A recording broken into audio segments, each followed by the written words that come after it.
Something is missing. That's what we want to talk to you today from the subject, something is missing. I'm going to make a statement, and I need you to pay close attention because it's going to seem strange, but if you bear with me, you will understand it fully. The statement is simply this. For many believers, the beginning of failure is success. Let me let it sink in and repeat it again.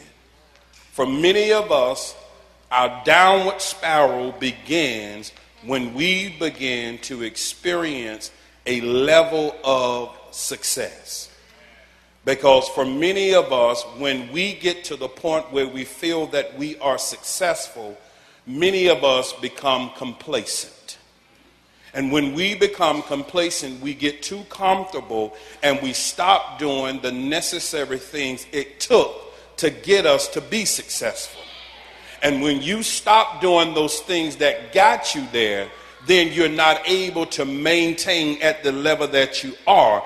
And before long, you will find yourself at the bottom, not realizing it's your very own fault.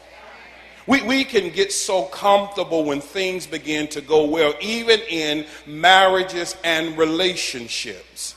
When you done got so comfortable in your relationship that you no longer do the necessary things, it will destroy your relationship from the back door to the front door.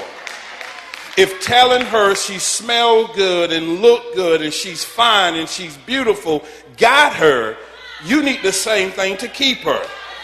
Now let me go ahead and embarrass Minister Cotlin. Minister Cotlin said he no longer buys his wife flowers because she's 80 years old. I say, baby, it doesn't matter if she's 80.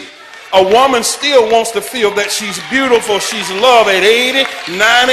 And I told him, I said, you go get your wife some flowers. So Minister Cotlin, we need to know, have you bought your wife flowers yet? Because it doesn't matter. A woman wants to feel beautiful. Why do you think they shop at Victoria's Secret?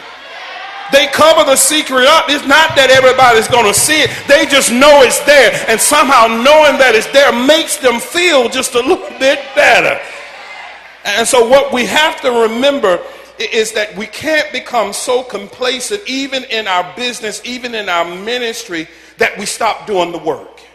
Then the other thing that takes place is pride sets in. When we experience some success, man, it's so easy for us to get to the place where we start thinking that it's all about us. You know, if you meet people who ain't never had something, then all of a sudden God bless them. Why does it change them? You know, they even talk differently. And start talking about they don't eat certain things. You know, we don't eat that. Come on, baby, you were raised with me. You ate everything on the hog but the oink. And if you could have caught that, you would have barbecued it. And so don't get brand new on me because you have a little something. Because when some people get a little success, they let pride set in and start talking about it's because I pull myself up by my own bootstrap and it's my education. I'm just smooth like that and I did this and I did that. It was me. No, listen. We are not independent creatures. We don't do this thing by ourselves. We are interdependent. We depend on God and we depend on others.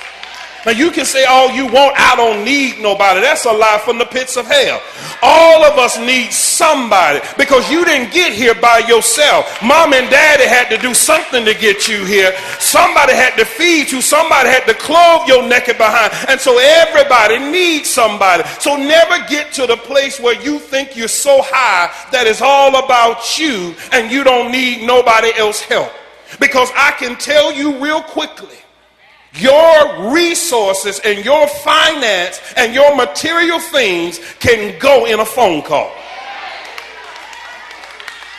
Yeah, most of you won't admit it, but most of us are probably 2 checks away from living in the mission. And so we have to understand that we need each other.